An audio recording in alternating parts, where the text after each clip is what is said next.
বন্ধুরা আমার, মুরব্বিরা আমার, কোরআন শরীফের মধ্যে সূরাত বনী ইসরাঈল, কোরআন শরীফের 15 নম্বর পারা, 15তম পারার প্রথম সূরা সূরা বনী ইসরাঈল। এই সূরার 23 নম্বর আয়াত থেকে আল্লাহ তাআলা 14 দফা কর্মসূচি মানুষের জন্য বর্ণনা করলেন।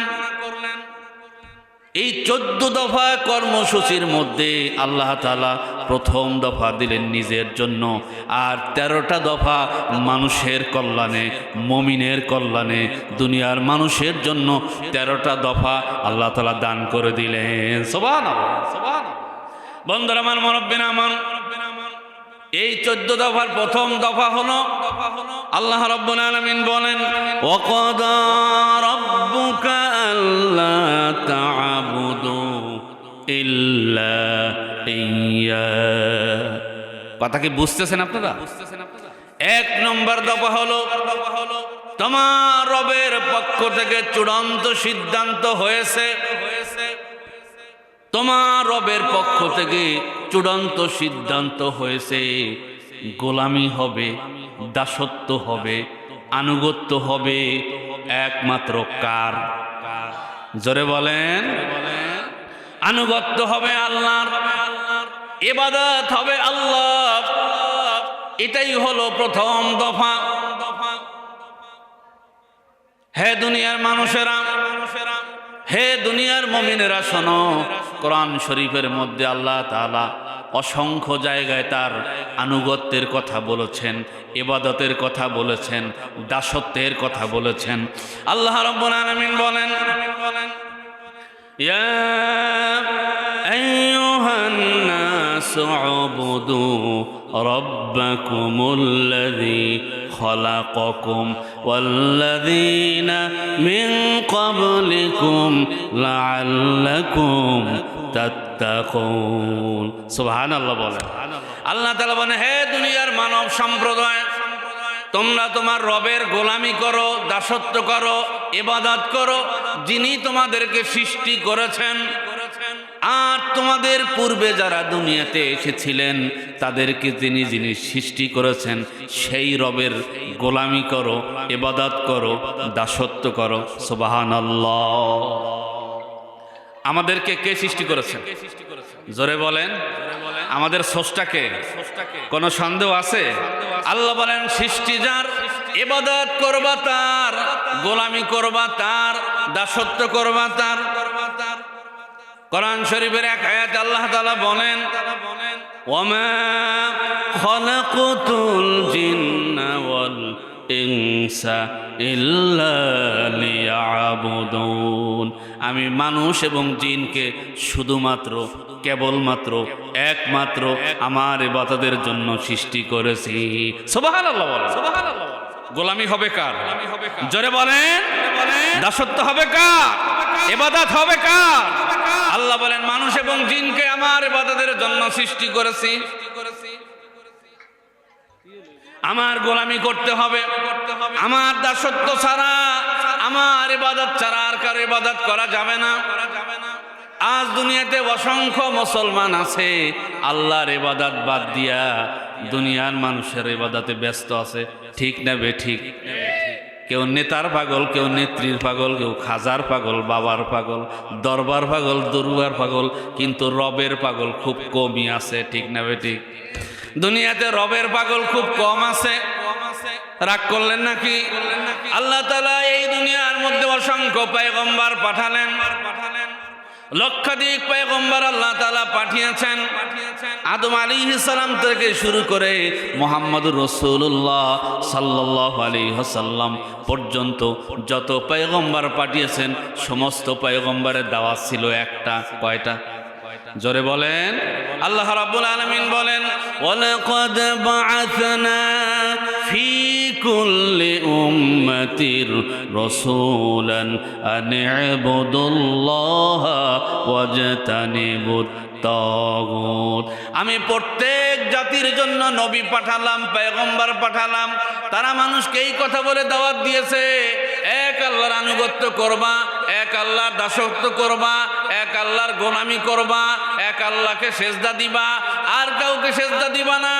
সেজদা দেবার মালিক আর কেউ হতে পারে না, একমাত্র রব যিনি সেজদার মালিক, ঠিক কিনা? এক আল্লাহর আনুগত্য করবা আর তাগুতকে বর্জন করবা। তাগুত হলো সেই শক্তি যে নিজেও আল্লাহকে মানে না আর অন্যকেও মানতে দেয় না। এরকম তাগুতি শক্তি দুনিয়াতে জীবিত আছে নাকি নাই? জোরে বলেন। কিছু মানুষ নিজেরাও আল্লাহকে মানে না, আল্লাহর বিধানকে ভ্রুক্ষেপ করে না, কেয়ার করে না, আল্লাহর বিধান তারা মানে না। আবার কেউ মানুক এটাও তারা চায় না। সমাজে বিভিন্নভাবে তারা আল্লাহর কোরআনের বিরুদ্ধে, আল্লাহর আইনের বিরুদ্ধে তারা অবস্থান নিয়েছে। প্রকাশ্য, অপ্রকাশ্য, গোপন, প্রত্যক্ষ পরোক্ষভাবে বিভিন্নভাবে তারা নিজেরাও আল্লাহকে মানে না, মানুষকেও মানতে দেয় না। এইরকম লোক আছে না নাই? আরে মেয়ে জোরে বলে না কেন? এইরকম লোক আছে। আল্লাহ বলেন, প্রত্যেক পয়গম্বরকে পাঠিয়েছি তোমরা এক আল্লাহর আনুগত্যের দাওয়াত দিবা আর মানুষকে তাগুত বর্জন করার জন্য বলবা। দুনিয়াতে তাগুতের প্রধান চেয়ারম্যানের নাম হলো শয়তান। তাগুতের চেয়ারম্যানের নাম কি? জোরে বলেন। আমরা আল্লাহর ইবাদত করব না শয়তানের ইবাদত করব? বলেন। আল্লাহ রাব্বুল আলামিন বলেন, আমি যদি কোরআন থেকে কথা বলি আপনাদের কি খারাপ লাগবে নাকি? আল্লাহ রাব্বুল আলামিন বলেন, ইয়া আইয়ুহাল্লাযীনা আমানু দুখুলু ফিস-সিলমি কাফা ওয়া লা তাত্তাবিউ খুতুওয়াতিশ শাইতান ইন্নাহু লাকুম আদুউম মুবিন। হে ঈমানদারেরা, ইসলামে পরিপূর্ণভাবে প্রবেশ করো আর শয়তানের পদাঙ্ক অনুসরণ করো না। নিশ্চয়ই শয়তান হলো মানুষের জন্য প্রকাশ্য শত্রু। কে বলেছেন? কে বলেছেন? হে দুনিয়ার মুমিনেরা, খবরদার খবরদার, শয়তানের পদাঙ্ক অনুসরণ করো না। আর যদি দুনিয়াতে শয়তানের ধোকায় পড়ে, শয়তানের প্রবঞ্চনায় পড়ে, শয়তানের প্রতারণায় পড়ে তোমরা যদি শয়তান অনুসরণ করো, হাসরের ময়দানে এই শয়তান মানুষকে চিনবে না। কঠিন বিভীষিকাময় দিনে হাসরের ময়দানে মানুষ যখন গ্রেপ্তার হয়ে যাবে, সেদিন আল্লাহ ছাড়া কেউ থাকবে না, কেউ তাকে সাহায্য করতে পারবে না। মানুষ বলবে, আল্লাহ আমি এগুলি করি নাই, সব শয়তানে আমারে প্রতারণা করে, প্রবঞ্চনা করে আমাকে গুনাহ করাইছেন। এটা আমার দোষ না, সব শয়তানের দোষ। আল্লাহ রাব্বুল আলামিন বলবেন, আলাম আহাদ ইলাইকুম ইয়া বানি আদম আল্লাহ তা'বুদুশ শাইতান। মানুষ, আমি কি তোমাকে বলেছিলাম না? আমি কি তোমাকে ওয়াদা করেছিলাম না? আমি কি তোমাকে প্রতিশ্রুতি দিয়েছিলাম না? আমি কি তোমাকে বলিনি শয়তানের পদাঙ্ক অনুসরণ করো না? ইন্নাহু লাকুম আদুউম মুবিন। শয়তান ছিল তোমাদের জন্য প্রকাশ্য শত্রু। ঠিক না ঠিক বলেন? এখন এই শয়তান মানুষের মধ্যে আছে। শয়তান মানুষের মধ্যে আছে না নাই? আল্লাযী ইউওয়াসউইসু ফি সুদুরিন নাস মিনাল জিন্নাতি ওয়ান নাস। শয়তান শুধু জিনের সূরাতে থাকে না, শয়তান কখনো কখনো মানুষ রূপে, মানুষের চেহারায় আপনাকে ধোঁকা দিতে থাকবে। ঠিক না ঠিক? সামনে অনেক ভালো কথা বলবে, উন্নয়নের গল্প শোনাবে, কিন্তু তার উদ্দেশ্য বেশি ভালো না। ঠিক না ঠিক? কয় যে আমরা সবার অধিকার প্রতিষ্ঠা করি, আমরা নিরপেক্ষ। পৃথিবীতে নিরপেক্ষ বলতে কিছু নাই। নিরপেক্ষ হলো শয়তানের কাজ। আপনার যে কোনো একটা পক্ষ নিতে হবে। দুনিয়ার কোনো পয়গম্বর নিরপেক্ষ ছিলেন না। ধর্মের ব্যাপারে নিরপেক্ষ থাকার কোনো সুযোগ নাই। তারা বলে নিরপেক্ষ কেন? আমরা সবার অধিকার প্রতিষ্ঠিত করতে চাই। এটা এক নম্বরের ধোঁকা। এটা এক নম্বরে কি? আমরা যারা মুসলমান, আমরা যারা মুমিন, আমরা মুসলমান, আমরা একটা পক্ষে আছি, নিরপেক্ষ থাকার সুযোগ নাই। ঠিক না ঠিক? আপনাদের হাইওয়ে রাস্তায়, মহাসড়ক আছেন আপনাদের? আপনি চাইলে ডানে হাঁটবেন, না হয় বামে হাঁটবেন, ফারিকুন ফিল জান্নাহ ও ফারিকুন ফিস সাইর, একদম ডানে হাঁটবেন, হাঁটতে হাঁটতে হাঁটতে হাঁটতে আল্লাহর জান্নাতে চলে যাবেন, সুবহানাল্লাহ। আর বামে হাঁটবেন, বামে হাঁটে বামপন্থীরা, বামে হাঁটে কারা? বামপন্থীরা, বামে হাঁটে শয়তান, তাদের নেতা হলো শয়তান। এই বাম রাস্তা দিয়ে হাঁটবেন। এখন আপনি ডানেও হাঁটলেন না, বামেও হাঁটলেন না, আপনি বললেন যে আমি নিরপেক্ষ, রাস্তার মাঝখানে দাঁড়ায় থাকবো, ডানেও নাই বামেও নাই। কিছুক্ষণ পরে আসবে ট্রাক দাদাজি, এক ধাক্কা দিয়া চ্যাপ্টা বানাই দেবে, ঠিক না বে ঠিক? ধর্মের ব্যাপারে নিরপেক্ষ থাকার কোনো সুযোগ নাই। আমরা মুসলমান, আমরা ইমানদার, আমরা ধর্মের পক্ষে। কথা বলে না কেন? আমরা ধর্মের পক্ষে, আমরা ইমানের পক্ষে, আমরা ইসলামের পক্ষে, আমরা আল্লাহর পক্ষে। কোন মুসলমান নিরপেক্ষ থাকতে পারে না। নিরপেক্ষ যে বলবে সে শয়তান, সে শয়তান এবং শয়তান, ঠিক কিনা বলে? ঠিক কিনা বলে? নিরপেক্ষ কোনো মানুষ নাই। আমরা ধর্মের পক্ষে, যেতে চাই জান্নাতে। কোথায় যেতে চাই বলেন? বন্ধুরা আমার, মুরব্বিরা আমার, বন্ধুরা আমার, মুরব্বিরা আমার, বলতেছিলাম কয় দফা? কয় দফা বলতে হবে? 14 দফা। প্রথম দফা হলো আল্লাহর আনুগত্য, আল্লাহর ইবাদত, আল্লাহর দাসত্ব। আমার ভাই হযরতুল আল্লাম হযরত মাওলানা কামাল হোসেন কুতুবী সাহেব যে আয়াতটা পড়ছিলেন, অত্যন্ত গুরুত্বপূর্ণ আয়াত। মূলত আমাদের জীবনটাই হলো আল্লাহর গোলামির জন্য, আল্লাহর দাসত্বের জন্য। এই কথাটা আল্লাহ তাআলা কোরআনে হাকিমে সূরাতুল আরাফে বলেছেন। আমাদের দেশে যখন কোরবানি দেন ইমামরা, কোরবানি দেওয়ার সময় এই দোয়াটা পড়া হয়। পড়েন আমার সাথে, কুল ইন্না সালাতি ওয়া নুসুকি ওয়া মাহইয়ায়া ওয়া মামাতি লিল্লাহি রাব্বিল আলামিন। হে নবী, আপনি বলেন আমার নামাজ, আমার কোরবানি, মূলত আমার জীবন, আমার মরণ, আমার যা কিছু আছে সব কিছু ওই রবের জন্য উৎসর্গ, ঠিক কিনা বলেন? এই জন্য গোটা জীবন হচ্ছে দাসত্ব করা, ইবাদত করা, গোলামি করা, ওই রবের গোলাম হিসাবে নিজেকে পরিচিত করা। আমরা যে রবের গোলাম, এইটা বলতে আপনাদের কোনো দ্বিধা আছে নাকি? কথা বলেন। পাতি নেতা, সাথী নেতা, ছোট নেতা, বড় নেতা, মাইজা নেতা, গ্রামগঞ্জের কিছু নেতা, তার পিছনে যে ঘোরে তারে বলে ওই নেতার চামচা। বলে কি বলে না? ছোট নেতা হইলে কয় চামচা, এর ভালো বাংলায় কয় সহকারী। কথা বলতে হবে। ভালো বাংলায় কি বলে? সহকারী। আর গালি দিয়ে বলে যে চামচা হইছে নেতার। যেটাকে বলে চামচামি, যেটাকে বলে সহকারী, ওই লোকটাই যদি রাষ্ট্রপতির চামচা হয়, রাষ্ট্রপতির সহকারী হয়, তখন আর কেউ চামচা বলে না, কয় রাষ্ট্রপতির, মহামান্য রাষ্ট্রপতির সহকারী। তাহলে আমরা কোনো খাজার গোলাম নই, রাজার গোলাম নই, এমপির গোলাম নই, মন্ত্রীর গোলাম নই। আমরা এমন একজনের গোলাম, বুক টান করে বলবো আমরা কার গোলাম? আর জোরে বলেন, আমরা আল্লাহর গোলাম, আমরা তার দাস, আমরা তার চাকর। দুনিয়ার মানুষ, সাধারণ দুনিয়ার একজন রাষ্ট্রপতির গোলাম হিসাবে, রাষ্ট্রপতির চাকর হিসাবে, রাষ্ট্রপতির কাজের মানুষ হিসাবে, রাষ্ট্রপতির সহকারী হিসাবে যদি নিজেকে গর্ব হিসাবে পরিচয় দেয়, তাহলে আমরা ওই মহান সত্তার গোলাম, যিনি আকাশ এবং জমিনের স্রষ্টা, ওই রবের গোলাম হিসাবে আমরা গর্ব করতে পারি কি পারি না? বলেন। তাহলে আমরা রবের গোলাম, আমরা রবের কি? আর গোলাম হিসেবে দায়িত্ব হলো আল্লাহর দাসত্ব করা। এই বিষয় আর বলতে চাই না। তাহলে 14 দফার প্রথম দফা হলো আল্লাহর গোলামি। কার গোলামি? কার গোলামি? বন্ধুরা আমার, মুরব্বিরা আমার, এই গোলামি অসংখ্যভাবে করা যায়। অসংখ্য ইবাদত আছে নাকি নাই? কোরআনে হাকিমে অসংখ্য ইবাদতের কথা আছে। মাত্র 2টি ইবাদতের কথা আমি আপনাদের সামনে বলতে চাই। 1 নম্বর গোলামি, ইমানের পরে সবচেয়ে গুরুত্বপূর্ণ গোলামির নাম হলো নামাজ। কথা বলে না? ইমানের পরে সবচেয়ে গুরুত্বপূর্ণ গোলামি কি? নামাজ। এই নামাজি সংখ্যা দুনিয়াতে এখন কম না বেশি? কম। নামাজ আমরা কেন পড়ব?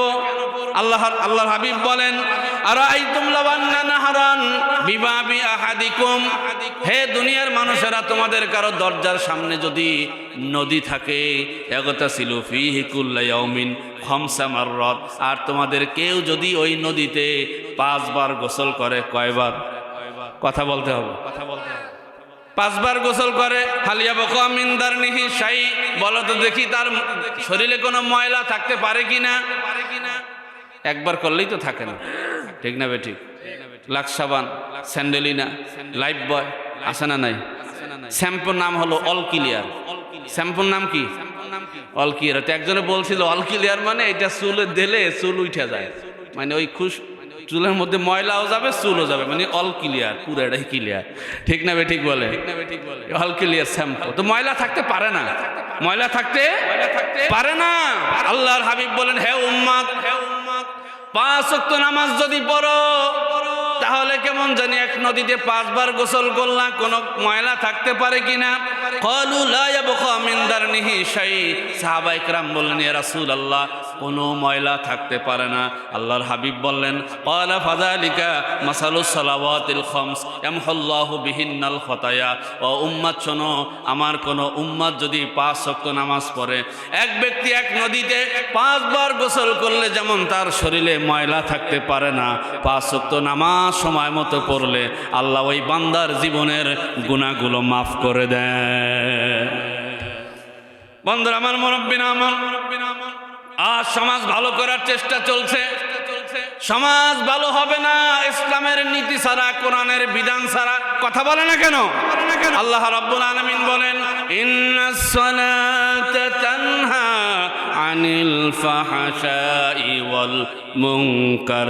নিশ্চয়ই নামাজ সমস্ত পাপাচার, অন্যায়, অশ্লীল, মন্দ কাজ থেকে মানুষকে বিরত রাখে। তাহলে আমরা যদি নামাজ পড়তে পারি, এই নামাজ আমাকে অন্যায় কাজ থেকে ফিরাবে। কি কাজ থেকে? বলেন বলেন। আপনারা বলবেন, হুজুর নামাজ তো কম বেশি হয়, তাহলে অন্যায় যায় না কেন? আল্লাহ বলেছেন নামাজ কায়েম করো। এই নামাজে কায়েমের অনেকগুলো অর্থ আছে। ব্যক্তিগত অর্থ হলো 2টা। ব্যক্তিগত অর্থ কয়টা? 1 নম্বরে নামাজের মধ্যে ইতমিনান, নামাজে সহি শুদ্ধ করে পড়া, দোয়া দুরুদ যেখানে যা পড়ি সব সুন্দর করে পড়া। নামাজ কয় রাকাত হলো এটা মনে রাখা, মনোযোগের সাথে পড়া। 2 নম্বরে নামাজের ওয়াক্তের ব্যাপারে খেয়াল রাখা। 1 ওয়াক্তের নামাজ আর 1 ওয়াক্তে পড়া যাবে না, ঠিক কিনা বলেন?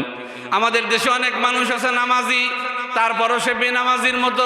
দেখেন আপনার এলাকায় এরকম আছে নাকি? 4 দোকানে বসা, ইমাম সাহেব আযান দিচ্ছে, তখন সে সিগারেট কেবল ধরাইছে। কি ধরাইছে?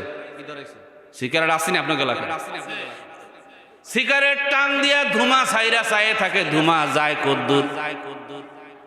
এরপরে ওই সিগারেট শেষ করতে করতে ইমাম সাহেবের 2 রাকাত শেষ। কথা কয় না?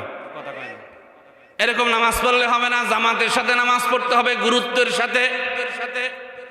আর নামাজ কায়েমের সামাজিক অর্থ হলো, একটা সমাজের সবাই নামাজ পড়বে, ভাই পড়বে, বোন পড়বে, মা পড়বে, বাবা পড়বে, নেতা পড়বে, নেত্রী পড়বে, মা পড়বে, বোন পড়বে, সমাজের সকল মানুষ নামাজ পড়বে।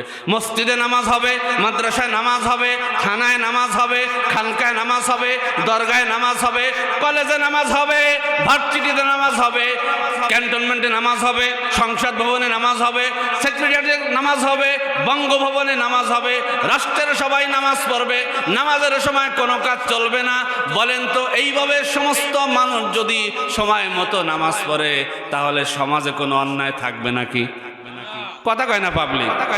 ওসি সাহেব তার থানায় যদি দাঁড়ায় যান নামাজে নিজেই ইমামতি, তাহলে নামাজের পরে যতই ঘুষ আসুক লোকটার চক্ষু লজ্জা হবে, একটু আগে নামাজ পড়াইলাম, ঘুষ খাওয়া যাবে। কথা কয় না? আপনাদের এলাকায় মনে হয় ঘুষ নাই? ঘুষ আসেনি? এই রমজান মাসে অনেকে ঘুষ খাবে, কয় ইফতারের পরে আসিস, ঠিক না বেঠিক? সারাদিন রোজা রাখছি, এখন আসিস না, ইফতারের পরে আসিস, নাহলে তারাবির পরে আসিস। আবার কেউ কেউ বলবে না আমার কাছে দিস না, ওই সহকারী আছে, ওটা আমি ধরবো না, রোজা রাখছি, ওই জায়গা বাড়িতে দিয়ে যা, ঠিক না বেঠিক? এইরকম সুন্নাত তরিকায় ঘুষ অনেকেই নিতেছে। ঘুষ যারা খায়, সুদ যারা খায়, এরা আগুন খায়, জাহান্নামের আগুন। মৃত্যুর পরে আগুন ছাড়া, জাহান্নাম ছাড়া তাদের কোনো ঠিকানা নাই, ফয়সালা নাই, ঠিক কিনা? ওই বিষয় আলোচনা আমি করার সময় পাবো না। সুদ যারা খান ছেড়ে দেন, বড় মারাত্মক, বড় মারাত্মক। ঘুষ যারা খান বড় মারাত্মক মারাত্মক বিষ, আপনাকে জাহান্নামে নেওয়া ছাড়া ছাড়বে না। মানুষের রক্ত চুষে যারা খায়, মানুষকে জুলুম করে যারা খায়, তাদের দুনিয়ায় শান্তি হবে না, আর আখিরাতে জান্নাতের তো আশাই করা যায় না। কথা বলেন ঠিক কিনা? বন্ধুরা আমার, মুরব্বিন আমার, নামাজ কায়েমের কথা বলতেছিলাম। এই নামাজ আমাদের পড়ার দরকার আছে না নাই? জোরে বলেন। আপনি নামাজ পড়েন, বাবা অত বড় ভাই, আপনার সন্তান অথবা ছোট ভাই নামাজ পড়ে না, এই নামাজের নির্দেশ কে দিবে? হুজুর না আপনি? বলেন কেন? আপনি নামাজের হুকুম তো দেন না। নামাজের যখন আজান হয় ফজরের, তখন আপনি চুপ করে মসজিদে চলে গেলেন, সন্তান ঘুমিয়ে আছে, কেন ডাক দিলেন না? কারণ সন্তানের সামনে পরীক্ষা, ঘুম ভাঙলে কষ্ট হবে, এই জন্য ডাক দিলেন না। অথচ কেমন যেন যেই বাবা আজান হলে সন্তানকে ডাক দেয় না, সে কেমন যেন এক ঘরের মধ্যে আগুন জ্বালাইয়া সন্তানকে ভিতরে রাইখা দরজা আটকায় চলে আসতেছে। ঠিক কিনা বলেন? কারণ এই হাসরের ময়দানে এই সন্তান আপনার বিরুদ্ধে দাঁড়াবে। আকালাল্লাযীনা কাফারু রাব্বানা আরিনাল্লাযাইনি আদাল্লানা মিনাল জিন্নি ওয়াল ইনসি নাজআলহুমা তাহতা আকদামিনা লিয়াকুনা মিনাল আসফালিন। সন্তান বলবে, আল্লাহ, এই যে আমার বড় ভাই, এই যে আমার বাবা, এই যে আমার হুজুর, এই যে আমার নেতা, এই যে আমার নেত্রী, আমারে সব বলছে, নামাজের কথা বলে নাই। আল্লাহ, আজকে আমি একা জাহান্নামে যেতে চাই না, আমার বাবাকে আমার সামনে শোয়ায় দেন, বড় ভাইকে শোয়ায় দেন, তার উপরে পাড়া দিয়ে আমি জাহান্নামে যেতে চাই। নাউজুবিল্লাহ। বন্ধুরা আমার, মুরব্বিনা আমার, আল্লাহ রাব্বুল আলামিন বলেন, ওয়া আমুর আহলাকা বিসসালাতি ওয়াসতাবির আলাইহা লা নাসআলুকা রিজকা। হে নবী, আপনি নামাজের নির্দেশ দেন, নিজেও নামাজের উপর অবিচল থাকেন, দৃঢ় থাকেন, স্থির থাকেন। আমি আপনার কাছে রিজিক চাই না, আকাশ এবং জমিনে যত রিজিক দরকার আমি মালিক আপনার জন্য ফয়সালা করে দেব। সুবহানাল্লাহ। বন্ধুরা আমার, মুরব্বিনা আমার, রিজিকের মালিককে জোরে বলেন। নামাজ পড়লে রিজিক আসবে, আপনারা বিশ্বাস করেন কিনা? আল্লাহ রাব্বুল আলামিন বলেন, ওয়ালাউ আন্না আহলাল কুরা আমানু ওয়াত্তাকাউ লাফাতাহনা আলাইহিম বারাকাতিম মিনাস সামাই ওয়াল আরদ। আল্লাহ বলেন, জনপদের লোকেরা যদি, ফকির বাড়ির লোকেরা যদি ঈমান আনে আর আমাকে ভয় করে চলার নীতি অবলম্বন করে, ঈমান আনে, আমাকে যদি ভয় করে চলে, তাহলে আকাশ এবং জমিনের যত বরকতের দরজা আছে সব দরজা আমি আল্লাহ খুলে দেব। সুবহান। বন্ধুরা আমার, মুরব্বিনা আমার, খারাপ লাগতেছে আপনাদের? কোরআন শরীফের কয়টি সূরা? কোরআন শরীফের কয় সূরা? আগে জানতেন না? কামাল ভাই জানাই দিল, আগেই জানতেন নাকি? কোরআন শরীফে কয়টি সূরা? 114টি সূরা। এই 114টি সূরার মধ্যে আল্লাহ তাআলা কয়েকজন পয়গম্বরের নামে সূরা দিয়েছেন, যাদের আলোচনা করার দরকার হয়েছে করেছেন। মাত্র 25 জন পয়গম্বরের নাম কোরআন এবং হাদিসে পাওয়া যায়, আর এই অসংখ্য নবীদের নাম প্রয়োজন হয় নাই, আল্লাহ আলোচনা করেন নাই। অথচ বন্ধুরা আমার, মুরব্বিরা আমার, কোরআন শরীফে একজন মানুষের নাম হলো লোকমান। কি নাম? লোকমান। তিনি নবী ছিলেন না, পয়গম্বর ছিলেন না, বড় কোনো মানুষ ছিলেন না, বড় আবেদ ছিলেন না, একজন সাধারণ মানুষ ছিলেন। তিনি ছিলেন কালো, তিনি ছিলেন বাইট্টা, তিনি ছিলেন খাটো, তিনি ছিলেন পাও ফাটা, তিনি ছিলেন রাখাল, তিনি ছিলেন দাস। এই রকম কোনো মানুষ যদি এই ফকির বাড়ি আসে, আপনাদের এই এলাকায় যদি নির্বাচন করতে চায়, আপনারা ভোট দেবেননি? কথা কয় না পাবলিক? কালো, পাও ফাটা, বাইট্টা, রাখাল, দাস, এইরকম একজন মানুষের নামে কোরআন শরীফের 33 নম্বর সূরার নাম লোকমান। ওই সূরাটা লোকমানের নামে আল্লাহ নামকরণ করেছেন। চিল্লায় বলেন সুবহানাল্লাহ। কেন? যেখানে লক্ষাধিক পয়গম্বরের নামে সূরায় নামকরণ করলেন না, সেখানে একজন দাসের নামে, গোলামের নামে, চাকরের নামে, বাইট্টা মানুষের নামে কালো মানুষের নামে কেন সূরার নামকরণ করা হলো? কোরআন শরীফের 33 নম্বর সূরা পড়বেন। লোকমান একদিন তার রাখাল, তিনি রাখাল ছিলেন, ছাগলগুলো দুম্বাগুলো ছেড়ে দিয়ে অনেকগুলা লোককে ডাকলেন, সন্তানদেরকে ডাকলেন, ডেকে বললেন, হে আমার সন্তানেরা আমার কাছে আসো। সন্তানরা কাছে আসলেন, সন্তানকে উপদেশ দেওয়া শুরু করলেন। 1 নম্বর উপদেশ দিলেন লোকমান, ইয়া বুনাইয়া লা তুশরিক বিল্লাহ, হে আমার কলিজার টুকরা বাবা দান সোনামণি শোনো, আল্লাহর সাথে কাউকে শরীক স্থাপন করো না। সুবহানাল্লাহ, সুবহানাল্লাহ। 2 নম্বরে লোকমান বললেন, ইয়া বুনাইয়া ইন্নাহা ইন তাকুম মিসকালা হাববাতিন মিন খারদালিন ফাতাকুম ফি সাখরা, হে সন্তান, ছোট্ট কণা, ছোট্ট বালু কণার মতো ক্ষুদ্র জিনিসও যদি হয়, সেটা যদি জমিনের নিচে, আকাশের উপরে, পাহাড়ের পাথরের মধ্যেও থাকে, তাও আল্লাহ তোমারে উঠাবেন হাসরের ময়দানে। খবরদার, আল্লাহকে ভয় করো। 3 নম্বরে লোকমান সন্তানকে দাওয়াত দিলেন, ইয়া বুনাইয়া আকিমিস সালাত ওয়া আমুর বিল মারুফ ওয়া নহা আনিল মুনকার, হে আমার কলিজার টুকরা সন্তান শোনো, নামাজ কায়েম করো, নামাজ কায়েম করো, সৎ কাজে আদেশ করো, অসৎ কাজে নিষেধ করো। হে সন্তান, নামাজ পড়বা, সৎ কাজে আদেশ করবা, অসৎ কাজে নিষেধ করবা। এইটা করলে তোমার দিন ভালো হবে না, বিপদ আসবে, মুসিবত আসবে, হামলা আসবে, মামলা আসবে, হয়রানি আসবে, ধমক আসবে। খবরদার, মুসিবতের সময় ধৈর্য হারা হবে না। ওয়াসবির আলা মা আসাবাক, তোমার কষ্টের সময়, বিপদের সময় তুমি ধৈর্য ধারণ করতে পারো, ধৈর্য ধারণ করবা।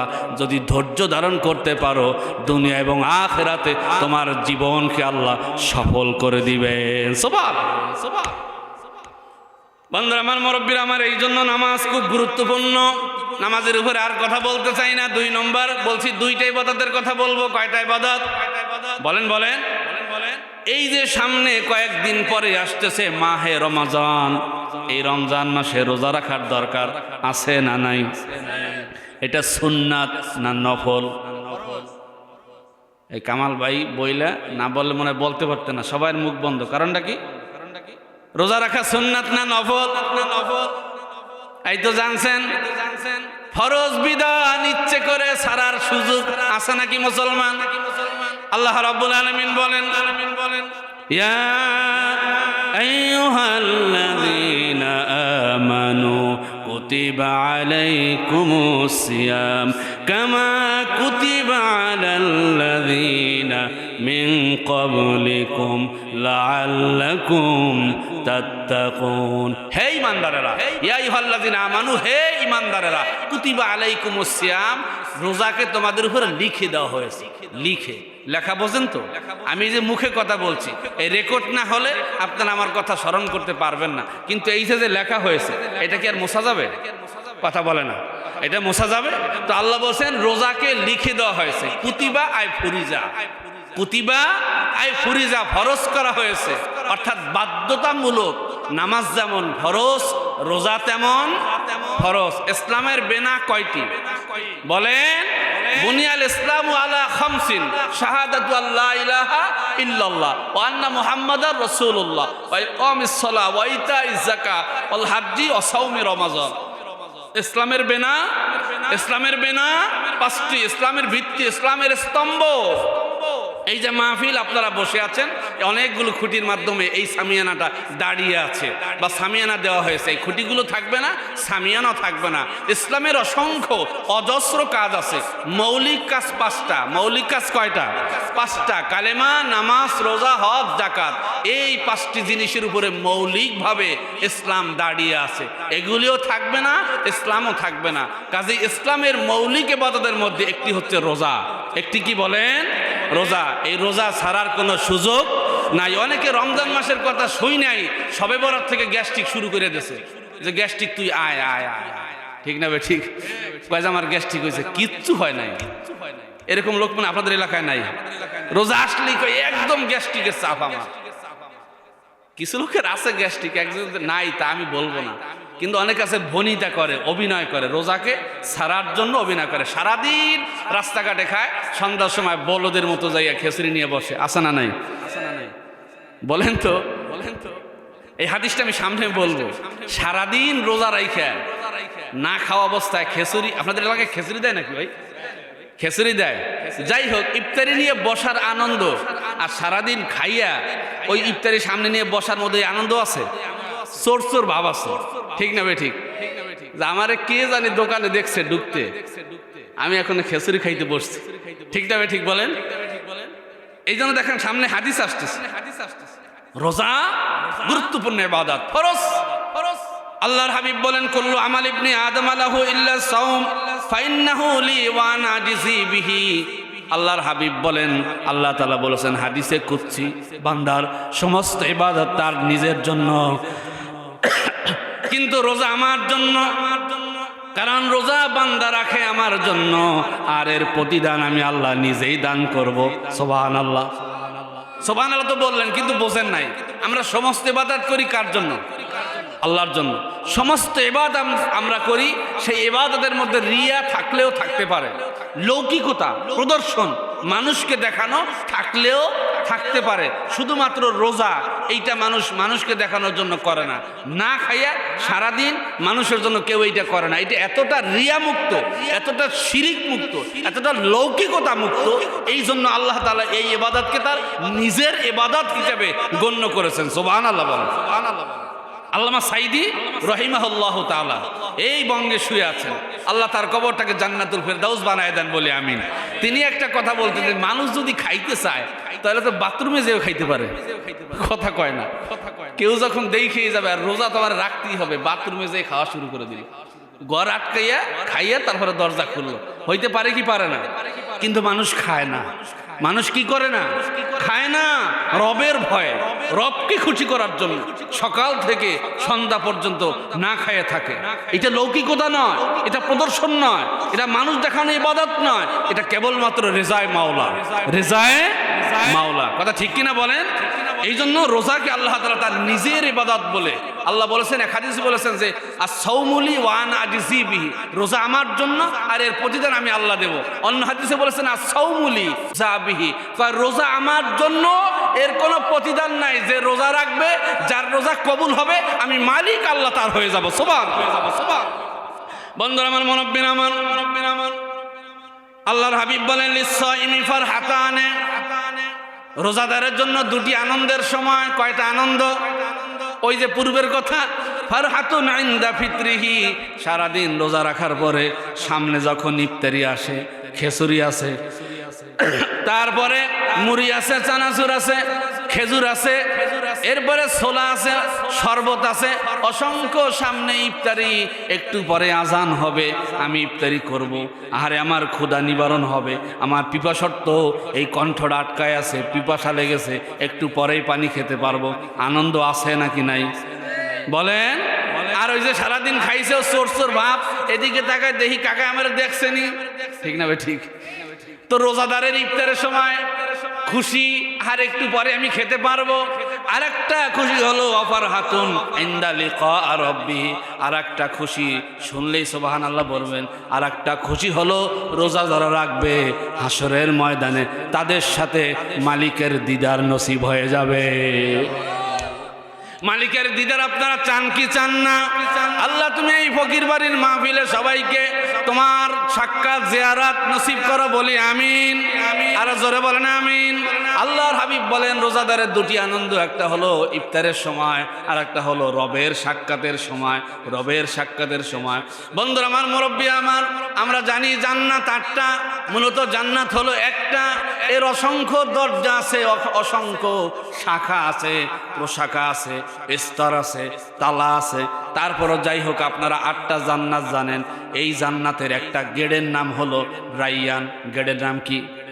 আল্লাহর হাবিব বলেন ইন্না ফিল জান্নাতি বাবান, জান্নাতের যত দরজা আছে, একটা দরজার নাম, একটা দরজা আছে যার নাম হলো ইকাল লাহুর রাইয়ান, যেই দরজায় লেখা থাকবে রাইয়ান। ইয়াদখুলু মিনহু সাইমুনা ইয়াওমাল কিয়ামা, সেই দরজা দিয়া কেবলমাত্র রোজাদাররাই প্রবেশ করবে। সুবহানাল্লাহ। লা ইয়াদখুলু মিনহু আহাদুন গায়রুহুম, রোজাদার ছাড়া সেই গেট দিয়া আর কেউ প্রবেশ করতে পারবে না। তাহলে রোজাটা গুরুত্বপূর্ণ ইবাদত। রোজা কি বলেন? গুরুত্বপূর্ণ ইবাদত। আল্লাহর হাবিব বলেন, মান সামা রমাজান ঈমানান ওয়া ইহতিসাবান গুফিরা লাহু মা তাকদ্দামা মিন যামবিহি। আল্লাহর হাবিব বলেন, যেই ব্যক্তি ঈমান এবং ইহতিসাব সহকারে রমজান মাসের রোজা রাখবে, আল্লাহ তাআলা তার পূর্বের সমস্ত গুনাহকে মাফ করে দিবেন। আপনারা এই কথা শুনতেছেন না বিরক্ত হচ্ছে? কথা শুনতেছেন? মানুষ তো কম, আওয়াজ দিবেন, নাহলে তো মনে হয় কবরস্থানে ওয়াজ করতেছি। মুর্দারাও কথা কয় না, আপনারাও কথা কয় না, ঠিক না ভাই? ঠিক কথা তো বলতে হবে। বলতেছিলাম তাহলে কয় দফা? কয় দফা বলেন? 14 দফা। কয় দফা? 14 দফা। প্রথম দফা হচ্ছে কি? আল্লাহর গোলামি। প্রথম দফা কি?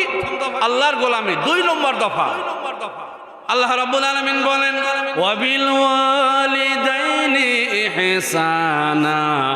রবের গোলামি করার পর, দাসত্ব করার পর, ইবাদত করার পর তোমার জীবনের সবচাইতে নিকটাত্মীয়, সবচাইতে আপন, সবচাইতে দরদি ওই বাবা মার সাথে ইহসান করো, ভালো ব্যবহার করো, সুন্দর আচরণ করো। সুবহানাল্লাহ। আপনাদের বাবা মা আসেনি? বাবা মা আসেনি? বাবা মার সাথে সুন্দর আচরণ করার দরকার আসেনি? জোরে বলেন, কেমন আচরণ করবেন? চলুন কোরআন থেকে জেনে নেই। আল্লাহ রাব্বুল আলামিন বলেন, ইম্মা ইয়াবলুগান্না ইনদাকাল কিবারা আহাদুহুমা আও কিলাহুমা ফালা তাকুল লাহুমা উফফিন ওয়ালা তানহারহুমা ওয়া কুল লাহুমা কওলান কারীমা। আল্লাহ বলেন, হে দুনিয়ার মানুষেরা, তোমাদের যদি বৃদ্ধ বাবা মা 2 জন অথবা 1 জন বয়স্ক হন, বৃদ্ধ উপনীত হন, জীবনের গোধূলি লগ্ন, বাবা মা বার্ধক্যে পরিণত হয়েছে, তার 50, 60, 70 বছর হয়ে গেছে, 80 বছর হয়ে গেছে, এরকম মুরব্বী আছে না নাই? ওই বাবা মা যদি 2 জন বৃদ্ধ অথবা 1 জন থাকে, খবরদার, ফালা তাকুল্লাহুমা উফ। বাপ মার সামনে উফ এই শব্দটা বলো না। ওয়ালা উফি ওয়ালা তানহারহুমা, ধমক দিয়ে কথা বলো না। কথা কি শুনতেছেন আপনারা? আপনার বৃদ্ধ বাবা মা বলেছে দোকান থেকে 1 কেজি লবণ নিয়ে আসো, কি নিয়ে আসো? লবণ আনতে গেছেন, দোকান বন্ধ ছিল, খুলতে দেরি হয়েছে, অনেক সময় লাগছে, কষ্ট হয়েছে। বাবা মার সামনে এসে বললেন, ওহ আর ভালো লাগে না। আল্লাহ বলেন, তোমার জীবনের আমলগুলো সব শেষ। বাবা মার সামনে উহ শব্দটা বলো না। ও আব্দুর রহমান, আব্দুল জব্বার, একটু বাজারে যাও। পারবো না। এরকম সন্তান মানে আপনাকে এলাকায় নাই? কথা কর না কেন? এরকম সন্তান আছে না নাই? পারবো না। খবরদার, খবরদার, বাপ মার সাথে এই যে ধমক দিয়া কথা বলো না। অকুল্লাহুমা উফি ওয়ালা তানহারহুমা ওয়াকুল্লাহুমা কওলান কারীমা। সম্মানজনক ভাবে কথা বলবে, সহনশীল, মার্জিত, ভদ্র, সুন্দর করে বাবা মার সামনে কথা বলবে। বৃদ্ধ বাবা মার সামনে ধমক দিয়ে কথা বলো না। আজ এমন এক সমাজে আমরা বসবাস করি, এই সমাজের অধিকাংশ সন্তান বাবা মাকে কষ্ট দেয়। কথা বলে না পাবলিক? অসংখ্য সন্তান বাবা মাকে কষ্ট দেয়। অথচ আল্লাহ রাব্বুল আলামিন বলেন, ওয়াসাইনাল ইনসানা বিওয়ালিদাই। আমি দুনিয়ার সমস্ত মানুষকে নির্দেশ দিয়েছি তারা যেন তার বাবা মার খেদমত করে, সুন্দর আচরণ করে। তাফসীর বোঝেন? আল্লাহ তাআলা কোরআনের আইনগুলো 2 শ্রেণীর মানুষের জন্য। কয় শ্রেণী বলে? একটা হলো মুমিনদের জন্য, আর একটা হলো সমস্ত মানুষের জন্য। মুমিনদের জন্য কথা বলতে আল্লাহ তাআলা আমানু এই শব্দটা ব্যবহার করেন, হে ঈমানদারেরা, হে বিশ্বাসীরা। আর সমস্ত মানুষকে বুঝাতে আল্লাহ তাআলা ইনসান, মানুষ শব্দটা ব্যবহার করেন। কথা কি বুঝতেছেন? হিন্দুদের বাবা মা আছে না নাই? হিন্দুদের বাবা মা আছে না নাই? এই চতুর্দিকে যদি হিন্দুরা কেউ শুনে থাকেন, কোরআন সার্বজনীন, কোরআন সমস্ত মানুষের কথা বলে, সমস্ত মানুষের অধিকারের কথা বলে। আল্লাহ তাআলা অনেক জায়গায় বলেছেন, ইয়া আইয়ুহাল্লাযীনা আমানু, হে ঈমানদারেরা, যেই বিধানগুলো ঈমানের সাথে সম্পর্ক, যেমন নামাজ, যেমন রোজা, যেমন হজ, যেমন যাকাত, এগুলি ঈমানের সাথে সম্পর্ক। ঈমান আনা ছাড়া এই রকম ইবাদত করা যায় না। ঈমান আনা ছাড়া এই ইবাদত করা যায় না। কিন্তু যেই ইবাদতগুলো ঈমান ছাড়াও হয়, যেমন বাবা মা, এটা মুসলমানেরও আছে, হিন্দুরও, কথা বলে না, বৌদ্ধরও, খ্রিস্টানেরও। এখানে আল্লাহ তাআলা আমানু ব্যবহার করেন নাই। অবশ্যইনাল ইনসান, ইনসান যাদের নাম, মানুষ যাদের নাম, আল্লাহ বলেন সমস্ত মানুষকে আমি আল্লাহ তাআলা নির্দেশ দিয়েছি, তুমি যদি হিন্দু হও, তুমি যদি বৌদ্ধ হও, তুমি যদি খ্রিস্টান হও, তুমি যদি ইহুদি হও, তুমি যদি মাজুসি হও, তোমার একজন বাবা মা আছে, খবরদার বাবা মার সামনে শব্দটা বলবা না, সুবহানাল্লাহ বলবেন না, বলবেন না। কি আল্লাহ, অনেকে বোঝে না। এই রকম কোরআন সকলের কথা বলে, তারপর অনেকে কোরআনের আইনে ভয় পায়। হুজুরে ক্ষমতায় গেলে রক রুক কাইটে শেষ করে দেবে, ঠিক না ভাই? ঠিক। রক যে কেটা কাটলো দেখলামই না, পাইলামই না, একদিন না চোখে পড়বে কারা রক কাটে, ঠিক না ভাই? ঠিক। মানুষ কোরআনের আইনকে ভয় পায়। নাউজুবিল্লাহ। বলেন তো, আমাদের জীবনে সবচাইতে আপন হলো বাবা মা। সবচাইতে আপন কে? বাবা মা। আর এই পৃথিবীতে সমস্ত মানুষের সবচাইতে কল্যাণকামী, সবচাইতে আপন।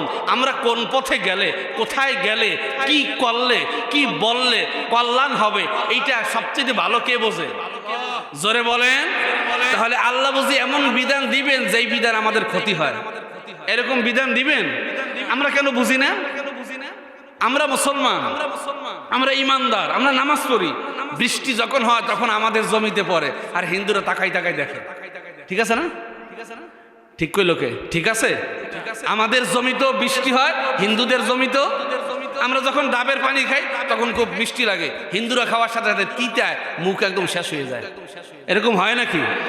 তাহলে মুসলমানকে যিনি ডাবের মিষ্টি পানি খাওয়ান, হিন্দুকে যিনি ডাবের মিষ্টি পানি খাওয়ান, বৃষ্টি মুসলমানকে যিনি দেন, হিন্দুকে যিনি দেন, মুসলমানের সন্তান দেন, হিন্দুকে আল্লাহ সন্তান দেন, মুসলমানকে ধন সম্পদ দেন, হিন্দুকে ধন সম্পদ দেন। তাহলে বোঝা গেল আল্লাহ কারো একক না, আল্লাহ হচ্ছেন সার্বজনীন।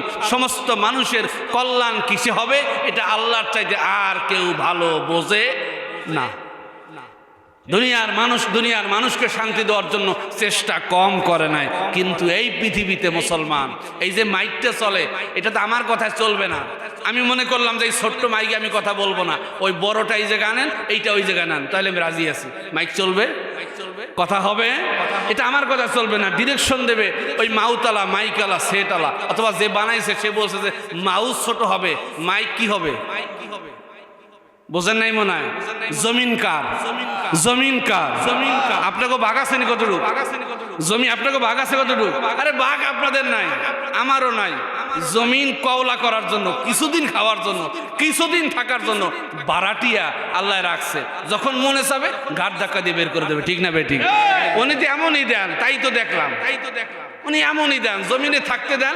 যখন দেখেন যে জমিনালারা বেশি বাড়া বাড়ছে, তখন কয় যা ইয়া মাশারাল জিন্নি ওয়াল ইনসি ইন ইসতাতাতুম আন তানফুযু, হ্যাঁ কয় ফানফুযু লা তানফুযুনা ইল্লা বিসুলতান। হে মানুষ এবং জিন, যদি বাপের ক্ষমতা থাকে আমার জমিন ছেড়ে, আমার দেশ ছেড়ে, আমার প্রকৃতি ছেড়ে, আমার গাছপালা ছেড়ে, আমার রাজত্ব ছেড়ে পালিয়ে যা, চলে যা। পৃথিবীতে আমার রাজত্ব ছাড়া, আমার এই দেশ ছাড়া, আমার পৃথিবী ছাড়া পৃথিবীতে আর কোনো পৃথিবী নাই, ঠিক কিনা বলেন? নাই। তোর বাপের যদি দেশ থাকে ওখানে গিয়ে মাতবাড়ি কর। জমিন আমার, মাতবাড়ি আমার, ঠিক কিনা বলেন? জমিন আমার, মাতবাড়ি আমার, তোর মাতবাড়ি কিসের? কুলিল্লাহুম্মা মালিকাল মুলক তুতিল মুলকা মান তাশা ওয়া তানজিউল মুলকা মিম্মান তাশা ওয়া তুইজ্জু মান তাশা ওয়া তুযিল্লু মান তাশা। হে নবী আপনি বলেন মুলকিয়াত কার? কথা বলে না কেন? গোলামি মুলকিয়াত কার, বাদশাহী কার, রাজত্ব কার, আমি কাউকে ক্ষমতা দেই, আবার পছন্দ না হইলে এক থাপ্পড় দিয়া দেশ থেকে পালাই, ধাক্কা দিয়ে বের করে দে, যা কয়দিন থাইকায় এই দেশে আর তুই থাকতে পারবি না। ঠিক না বে ঠিক? বহুত বাহাদুরি করছো। কাউকে রিজিক দেই, আবার কাউকে না খাওয়াই রাখি। এটা একমাত্র আমার কুদরত, আমার বরত্ব, আমার রাজত্ব। এখানে তোদের কোনো বরত্ব নাই, তোদের কোনো বাহাদুরি নাই। আমার ভাই যে আয়াত পড়তেছিলেন, ওই আয়াতের প্রথম আয়াত, তাবারাকাল্লাযী বিয়াদিহিল মুলক, তাবারাকাল্লাযী বিয়াদিহিল মুলক, বরকতময় মোবারকময় সেই রব যার হাতে সমস্ত বাদশাহী, সমস্ত গোলামি। ঠিক কিনা বলেন? তাহলে বলতেছিলাম, আল্লাহর বিধান যদি জমিনে আসে তাহলে মুসলমানও শান্তি পাবে, হিন্দুও। আপনাকে এই বিশ্বাস আছে নাকি গেছে? যদি কোরআনের রাজ কায়েম হয় কোনোদিন পৃথিবীতে, আল্লাহ যেন কবুল করেন, বলি আমিন। যদি কোনোদিন কোরআনের রাজ কায়েম হয়, তখন আর বলা লাগবে না ভাইরা 2 রাকাত নামাজ পড়েন, আসেন মসজিদে আল্লাহর বান্দারা, এটা বলা লাগবে না। নামাজ পড়তে বাধ্য থাকিবে। সুবহানাল্লাহ বলেন। এ কথা আমি বলি নাই, রব বলেছেন। আল্লাহ রাব্বুল আলামিন বলেন, এই জমিনে যদি আমার কোন ইমানদার, আমার কোন গোলামকে আমি দুনিয়ার বাদশাহী দান করি, রাজত্ব দান করি, ক্ষমতা দান করি, রাষ্ট্র ক্ষমতা দান করি, তাহলে আমার ওই গোলাম জমিনে 4টা কাজ করবে। কয়টা কাজ? বলেন বলেন। আল্লাযীনা ইম্মাক্কান্নাহুম ফিল আরদ আকামুস সালাত ওয়া আতাউয যাকাতা ওয়া আমারু বিল মা'রুফি ওয়া নাহাউ আনিল মুনকার। আল্লাহ বলেন, আমি আমার কোন গোলামকে যদি আমার জমিনের প্রতিনিধি বানাই, বাদশা বানাই, আমার জমিনের ক্ষমতা তাকে দান করি, আমার বান্দা সর্বপ্রথম যেই কাজটা করবে সেটি হলো জমিনে নামাজ কায়েম করবে। সুবহানাল্লাহ। ইচ্ছায় অনিচ্ছায়, পছন্দ হোক অথবা না হোক, বেনামাজি কেউ থাকতে পারবে না। আজকে আমরা নামাজের গুরুত্ব বুঝি না, এই জন্য বেনামাজি নেতাকে নির্বাচনে নির্বাচিত করি। ও নেতা নিজেও নামাজ পড়ে না, আর অনুসারীরাও পড়ে না। কথা কন না কেন? নির্বাচন আসলে কেউ চকে নামে, কেউ পাতারে নামে, কেউ ধান কাটে, কেউ পাট কাটে। দেখেন নাই মনে হয় কয়দিন কি নাটক চললো এই নির্বাচনের সময়? আহারে উজু আছে কি নাই? আল্লাহু আকবার। নেতা কয়, কর্মী কয় নেতা নামাজ পড়েন না, কয় বাদ দে, অত কথা কইস না। নির্বাচন আসলে জনগণের কিছু ভোট চাওয়ার জন্য আমি তো নামাজ পড়ি না, এখন পড়াই লাগবে বাধ্যতামূলক। আল্লাহু আকবার। কথা কন না কেন? এইরকম ইচ্ছা হোক অনিচ্ছা হোক নামাজ পড়াই লাগবে, কেউ বেনামাজি থাকবে না। ও মুসলমান, এইরকম একটা সমাজ আমরা চাই কি চাই না? আল্লাহ তুমি সারা পৃথিবীতে কোরআনের রাজ কায়েম করো, বলি আমিন। 1 নম্বরে তারা নামাজ কায়েম করবে, 2 নম্বরে যাকাত আদায় করবে, 3 নম্বরে তারা সমাজ সংস্কার করবে, ন্যায়কে ন্যায়, অন্যায়কে অন্যায়, ভালোকে ভালো, মন্দকে মন্দ, রাতকে রাত, দিনকে দিন, একটা সুন্দর সমাজ তারা বিনির্মাণ করবে। সৎ কাজে আদেশ করবে, অসৎ কাজে নিষেধ করবে। আপনারা কে কোন দল করেন আমি জানি না, আওয়ামী লীগ আছেন, বিএনপি আছেন, জামাত আছেন, আমি জানি না। এমন একটা সমাজে বসবাস করি যেখানে হক কথা বলার কোনো পরিস্থিতি এখন নাই। কথা কয় না? হক কথা বললেই গুলি খেতে হয়। বেটা হাদি বরিশাল থেকে আসছো, এত কথা বলবি কেন? কথা কয় না? গুলি করে বেচারাকে শেষ করে দিল। কিন্তু এমন একটা সমাজ কোরআন কায়েম করবে যেই সমাজে আপনি ন্যায়কে ন্যায় বলতে পারবেন, অন্যায়কে অন্যায় বলতে পারবেন, কেউ আপনার উপর আক্রমণ করবে না। বন্ধুরা আমার, মুরব্বী আমার, অনেক দূর চলে গেছি, অপ্রাসঙ্গিক। তারপরও বলতেছিলাম 2 নম্বর দফা কি? আব্বা আম্মার খেদমত। 2 নম্বর দফা কি মনে আছে আপনাদের কথা? 2 নম্বর দফা, প্রথম দফা হচ্ছে আল্লাহর ইবাদত, আল্লাহর গোলামি। আর 2 নম্বরে আব্বা আম্মার খেদমত করা, আব্বা আম্মার সাথে সুন্দর সদাচরণ করা। দেখেন একজন সাহাবীর নাম আব্দুল্লাহ ইবনে মাসউদ। কি নাম বলছি বলেন দি? আপনাদের খারাপ লাগতেছে নাকি? আব্দুল্লাহ ইবনে মাসউদ রাদিয়াল্লাহু তাআলা আনহু আল্লাহর হাবিবের একজন জলিলুল কদর সাহাবী। তার মর্যাদা সম্পর্কে একটা হাদিস শোনাতেই হয়। তিনি ছিলেন খাটো। খাটো মানুষ আছেন আপনাদের এলাকায়? খাটো, পাও ছিল ছোট। একদিন তিনি খেজুর গাছে উঠতেছিলেন, তো নিচে যারা ছিল তারা তার ওই ছোট্ট ছোট্ট পাও দেখে হাসতেছিল। আরে ইবনে মাসুদ মানুষও ছোট আর পাও ছোট, মানুষের পাও কি বড় হয় নাকি? মানুষও ছোট, পাও হাসতেছিলেন, আল্লাহর হাবিব উপস্থিত ছিলেন। হুজুর বললেন, সাহাবীরা হেসো না, হাসরের ময়দানে আব্দুল্লাহ ইবনে মাসুদের পা যদি এক পাল্লায় রাখা হয় আর ওহদ পাহাড় যদি আর এক পাল্লায় রাখা হয়, ওহদ পাহাড়ের চাইতে আমার ইবনে মাসুদের পা অনেক ভারী হয়ে যাবে। সুবহানাল্লাহ, সুবহানাল্লাহ। এই ইবনে মাসুদ বলছেন, একদিন বললেন, সাআলতুন নবী সাল্লাল্লাহু আলাইহি সাল্লাম আইয়ুল আমালি আহাব্বু ইলাল্লাহি আযজা ওয়া জাল্লা, হে রাসূল, আল্লাহর কাছে সবচেয়ে শ্রেষ্ঠ ইবাদতের নাম কি বলেন? আল্লাহর হাবিব বলেন, আসসালাতু আলা ওয়াক্তিহা, আল্লাহর কাছে সবচেয়ে প্রিয় আমল হলো সময় মতো নামাজ পড়া। সময় মতো কি পড়া? নামাজ পড়া। কুলতু সুম্মা আইয়ুন, এরপর আমি বললাম, হে রাসূল, তারপরে কি? আল্লাহর হাবিব বললেন, ক্বালা সুম্মা বিররুল ওয়ালিদাইন, নামাজের পরেই তোমার আব্বা আম্মার সাথে সুন্দর ব্যবহার করো। সুবহানাল্লাহ। কুলতু সুম্মা আইয়ুন, হুজুর তারপরে কি? ক্বালা সুম্মাল জিহাদু ফি সাবিলিল্লাহ, আল্লাহর রাস্তায় সংগ্রাম করো, জান দিয়া মাল দিয়া আল্লাহর রাস্তায় সংগ্রাম করা। এটা তিনটা শ্রেষ্ঠ ইবাদতের 3 নম্বরে বলেছি। কথা কি বুঝতেছেন আমার?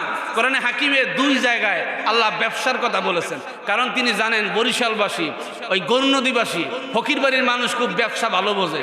লাভে লোহা বায়, অলাভে জানেন দি আপনারা, এটা বাঙালি লাভে কি বায়? লোহা বায়, আর অলাভে তুলাও বায় না। তো যেহেতু বাঙালি লাভ বোঝে, ব্যবসা বোঝে, এই জন্য কোরআনে হাকিমে 2 জায়গায় আল্লাহ ব্যবসার কথা বলেছেন। কয় জায়গায়? এক জায়গায় আল্লাহ বলেছেন, ইন্নাল্লাযীনা ইয়াতলুনা কিতাবাল্লাহ ওয়া আকামুস সালাত ওয়া আনফাকু মিম্মা রাযাকনাহুম সিররা ওয়া আলানিয়া তিজারাতান লান তাবুর। আল্লাহ বলেন, যারা আমার কোরআনকে তেলাওয়াত করবে, নামাজ কায়েম করবে, প্রকাশ্য গোপনে দান করবে, তারা কেমন জানি আমি আল্লাহর সাথে ব্যবসা করে, এমন ব্যবসা করে যেই ব্যবসার মধ্যে কোনো লস নাই। চিল্লায় বলেন সুবহানাল্লাহ। আরেক জায়গায় কি বলেছেন? আল্লাহ রাব্বুল আলামিন বলেন, এই যে যেই কথাটাই আল্লাহ বলেছেন, আল্লাহর রাস্তায় সংগ্রাম, জান দিয়া মাল দিয়া টাকা দিয়া পয়সা দিয়া আল্লাহর রাস্তায় সংগ্রাম করতে হবে, জিহাদ করতে হবে, চেষ্টা প্রচেষ্টা করতে হবে। আল্লাহ রাব্বুল আলামিন বলেন, ইয়া আইয়ুহাল্লাযীনা আমানু হাল আদুল্লুকুম আলা তিজারা, হে ঈমানদারেরা, ও হে বিশ্বাসীগণ, আমি কি তোমাদেরকে একটা ব্যবসা শিক্ষা দেব না, যেই ব্যবসা তুনজিকুম মিন আযাবিন আলীম, তোমাদেরকে জাহান্নামের আগুন থেকে মুক্ত করবে। সুবহানাল্লাহ, সুবহানাল্লাহ। আল্লাহ সেই ব্যবসা কি? আল্লাহ বলেন, তুমিনুনা বিল্লাহি ওয়া রাসূলিহি ওয়া তুজাহিদুনা ফি সাবিলিল্লাহ। 1 নম্বরে ঈমান আনতে হবে আল্লাহর উপরে। কার উপরে? বলেন বলেন। 2 নম্বরে তার রাসূলকে বিশ্বাস করতে হবে। 3 নম্বরে জান এবং মালের মাধ্যমে আল্লাহর রাস্তায় সংগ্রাম করতে হবে, জিহাদ করতে হবে, চেষ্টা প্রচেষ্টা করতে হবে। কেন কেন চেষ্টা করতে হবে? কেন সংগ্রাম করতে হবে? কারণ এই সমাজ অন্ধকারে ভরা, অপসংস্কৃতিতে ভরা, গুনাহে ভরা, পাপাচারে ভরা। কথা বলে না কেন? এই সমাজ ভালো নাই, এই সমাজের রন্ধ্রে রন্ধ্রে গুনাহ। একটা কথা বলি, আপনাদের এই ফকির বাড়ি আসেনি, দেখেন আজকে মাদক, আগে জানতাম শহরে মানুষ মাদক খায়, এখন গ্রামেও বন্যার পানির মতো মাদক আসতেছে। কথা কয় না? আপনাদের এলাকায় মাদক খায় না কেউ? ওই মাদক নিশ্চয় কোনো ফেরেশতা দিয়ে গেছে। ফেরেশতা দিয়ে গেছে না? যুব সমাজ ইয়াবা, বাবা, ফেন্সিডিল, গাঁজা, মদ সমানে খাইতেছে। তাদের দিকে তাকাইলেই মনে হয় ওরে হসপিটালে ভর্তি করা দরকার, মাজা শেষ। কথা কন না কেন? এই অন্ধকারের সমাজ, গুনাহের সমাজ, এই সমাজের মধ্যে সংগ্রাম করতে হবে, জিহাদ করতে হবে, চেষ্টা প্রচেষ্টা করতে হবে। কেন? অকাতিলুহুম হাত্তা লা তাকুনা ফিতনাতু ওয়া ইয়াকুনাদ দীনু লিল্লাহ। সমাজ থেকে সমস্ত অন্যায়, পাপাচার, মাদক, ফেন্সিডিল, সমাজ থেকে সমস্ত অন্যায় যতদিন দূর না হয় ততদিন আমাদের সংগ্রাম করতেই হবে। ঠিক কিনা বলেন? বন্ধুরা আমার, মুরব্বিরা আমার, যাই হোক বলতেছিলাম 2 নম্বর দফা আব্বা আম্মার খেদমত। মনে আসেনি আপনাদের? একজন সাহাবী বললেন, ইয়া রাসূলুল্লাহ, মান আবাররু, আমার থেকে সব থেকে সুন্দর ব্যবহার কে পেতে পারে? আল্লাহর হাবিব বলেন, ক্বালা উম্মুক, তোমার মা। ক্বালা সুম্মা মান, তারপরে কে? ক্বালা উম্মুক। হুজুর বললেন, তোমার মা। ক্বালা সুম্মা মান, হুজুর তারপরে কে? ক্বালা উম্মুক।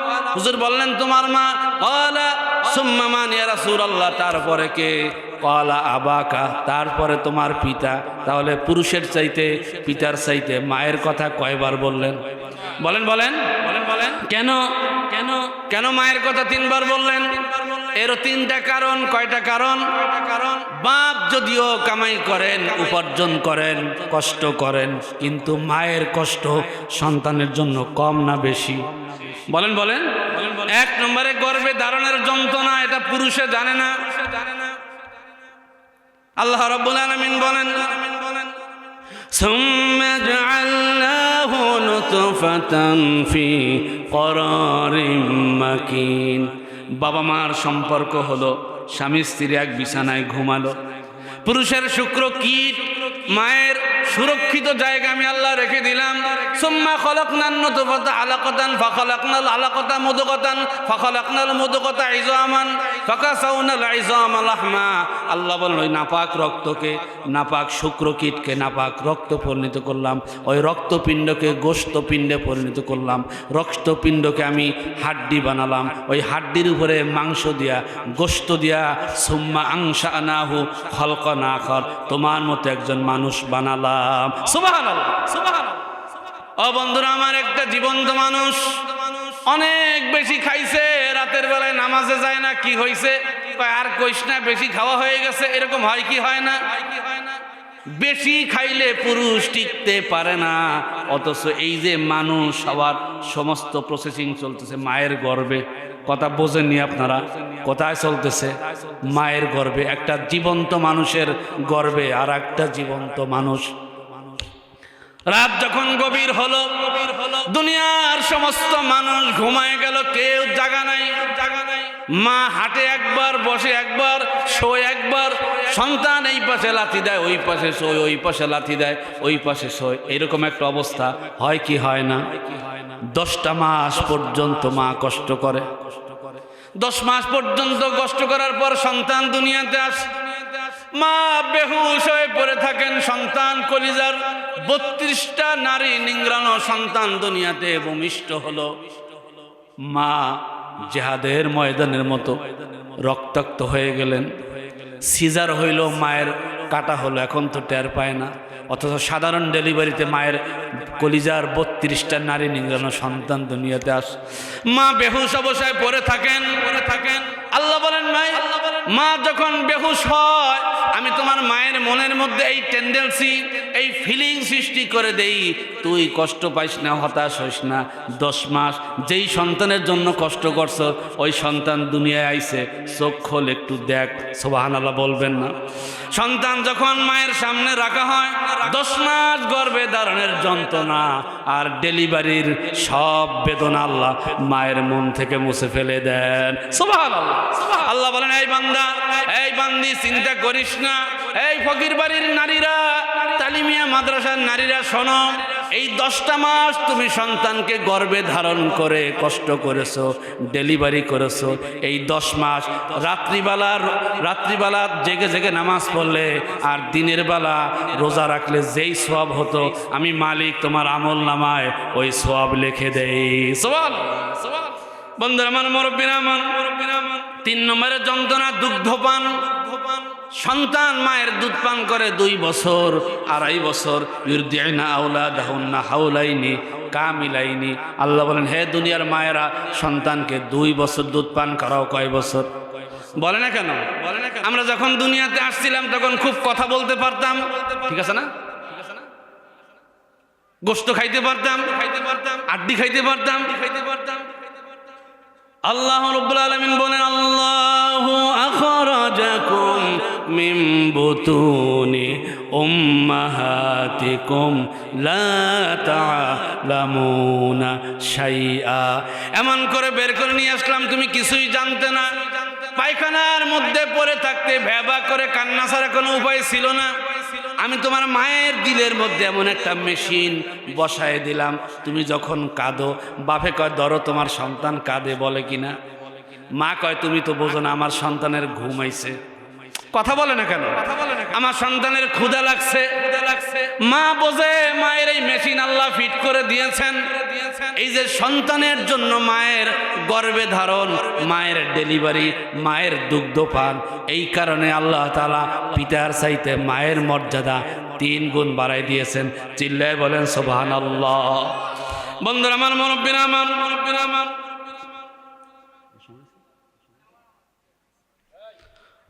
একটা ঘটনা শুনে আপনাদের ঘটনা বলবো। বনি বুখারীতে আসছে হাদিসটা। লাম ইয়াতাকাল্লাম ফিল মাহদি ইল্লা সালাসা, পৃথিবীতে 3 জন শিশু বাচ্চা দোলনায় বসে কথা বলেছে। সুবহানাল্লাহ বলেন। কয়টা শিশু? 1 নম্বর হযরত ঈসা আলাইহিস সালাম, তার মাকে যখন বেবিচারিণী বলা হলো যে তোমার এই সন্তান কোত্থেকে আসলো, তোমার তো স্বামী নাই, তুমি তো বাইতুল মুকাদ্দাসের খাদেমা ছিলে, তো সন্তান কোত্থেকে আসলো? আল্লাহ বলেন তুমি কথা বলবে না, ইশারা করবে। ফাশারাত ইলাই ক্বালু কাইফা নুকাল্লিমু মান কানা ফিল মাহদি সাবিয়া, তিনি ইশারা করলেন যে আমার সন্তান কথা বলবে। জাতি বলল এটা কোনো কথা, তোমার এই দোলনায় থাকা সন্তান কথা বলতে পারে? ওই সময় ঈসা আলাইহিস সালাম চিৎকার করে গর্জন দিয়ে উঠলেন। সুবহানাল্লাহ, গর্জন দিলেন। ক্বালা ইন্নী আবদুল্লাহ, তিনি বলেন আমি হচ্ছে আল্লাহর বান্দা। আতানিয়াল কিতাব ওয়া জাআলানি নাবিয়্যা, আল্লাহ আমাকে কিতাব দিয়েছেন আর তোমাদের জন্য নবী বানাইছেন। সুবহানাল্লাহ। 2 নম্বরে হযরতে ইউসুফ আলাইহিস সালাম ওই যে জুলাইখার ষড়যন্ত্রে পড়ে যেই শিশু বাচ্চাকে ইশারা করেছিলেন, সেই শিশু বাচ্চা ইউসুফ আলাইহিস সালামের পক্ষে সাক্ষ্য দিয়েছিলেন দোলনায় থাকা অবস্থায়। 3 নম্বরে যেই সন্তানটা সাক্ষ্য দিয়েছিলেন তার নাম ছিল জুরাইস। নাম কি? জুরাইস। বনি ইসরাইলের এই শিশুটা জুরাইসের পক্ষে রায় দিয়েছিল। সেটা কেন? এই জুরাইস ছিল বনি ইসরাইলের সবচেয়ে বড় আবেদ, একজন বুজুর্গ ব্যক্তি। একদিন তার মা, হাদিসের ইবারত বললাম না, অনেক লম্বা ঘটনা, খুব সংক্ষেপে আপনাদেরকে শোনাই। একদিন তার মা তাকে ডাকলেন, ইয়া জুরাইস আমার কথা শোনো। কিন্তু জুরাইস ছিলেন নামাজের মধ্যে ব্যস্ত। কিসে ব্যস্ত? তিনি চিন্তা করলেন যে মা ডাকতেছে, মায়ের কথা শুনবো না নামাজ পড়বো, তো কি করা যায়? তো চিন্তা করলেন যাক মার কথা তো পরেও শোনা যাবে, নামাজ পড়ি। তিনি নামাজে রত থাকলেন। মা আবার আসলেন, জুরাইস। চিন্তা করলেন আমি তো নামাজ পড়ি, কি করব? তিনি নামাজে পড়ে থাকলেন। মা আবার আসলেন, জুরাইস। তিনি চিন্তা করলেন মা ডাকছে, নামাজেই তো আছে, নামাজে থাকলেন। কয়বার হয়েছে বলেন দি? 3 বার মা ডাকছে। মা বৃদ্ধ মানুষ তো, দেখবেন মহিলারা অল্পতে কষ্ট পেয়ে যায়। মা ভালো যেমন বাসে, আবার কষ্টে বললে কত মর, জম্মের মতো মর, বলে কি বলে না? মাদেরকে বলবো এই যে আপনি অভিশাপ দিচ্ছেন, মরতে পারস না, তোর জোলা হয় না, কলেরা হয় না, এরকম কিছু ভাষা আসেনি আপনাকে এলাকায়? গাড়ি দিয়েছে পর মানে আর জ্বালাই দেখা পাওয়ার আগে জুরাইসকে তুমি মৃত্যু দিও না। নাউজুবিল্লাহ বলেন। মায়ের দোয়া কবুল হয়ে গেছে। এক নারী, চরিত্রহীনা এক নারী, সে বেড ধরেছে রাখালদের সাথে যে জানো আমি ওই জুরাইসকে আমার বশীভূত করতে পারবো। তারা বলবো না তুমি পারবা না। কয় না আমি পারবো। একদিন তিনি জুরাইসের কাছে আসলেন, এসে বললেন যে জুরাইস আমি তোমার সাথে জেনা ব্যভিচারে লিপ্ত হতে চাই। তিনি তার দিকে তাকালেনও না, তাকালেন না। ওই মহিলা, ওই নষ্টা নারী, ওই চরিত্রহীনা নারী রাখালদের সাথে জেনায় লিপ্ত হলো, ব্যভিচারে লিপ্ত হলো, এবং সেই ব্যভিচারের মাধ্যমে তার গর্ভে সন্তান আসলো। আসার পর লোকেরা তাকে জিজ্ঞাসা করলো যে এই সন্তান তুমি কোত্থেকে পেলে? কয় যে ওই যে হুজুর। কি কথা কয় না? এখানে একটা কথা বলবো, কথা কয় না বলবো, রাগ করবেন? মুসল্লি নামাজ পড়ে পিছনে, পৃথিবীতে সবচেয়ে পর হলো মুসল্লি, ইমামের আপন হয় না। এই মাত্র ইমাম সাহেব দোয়া করলো আল্লাহ আমার মুসল্লির ইতালিতে পৌঁছে দাও, সে রাস্তায় গিয়ে হুজুরের বদনাম করে। এরকম মুসল্লি মানে এলাকা নাই।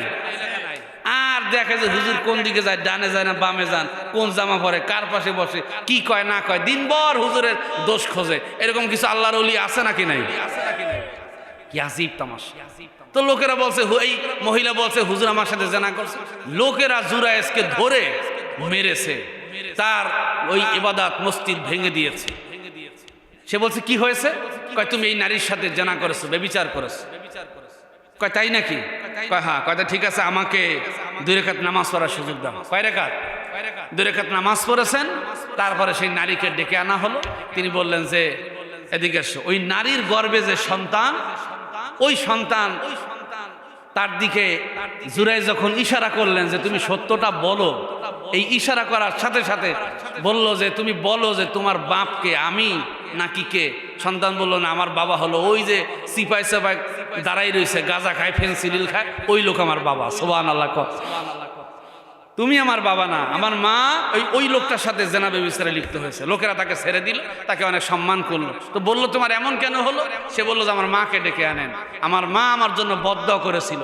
আমার মা বলেছিল যে যেই সন্তান আমার ডাকে সাড়া দিল না, আল্লাহ সেই সন্তানকে নষ্টা নারী, চরিত্রহীন নারীর দেখা ছাড়া তুমি তাকে মৃত্যু দিও না। প্রিয় ভাই সব, এই জন্য মা অত্যন্ত স্পর্শকাতর জায়গা।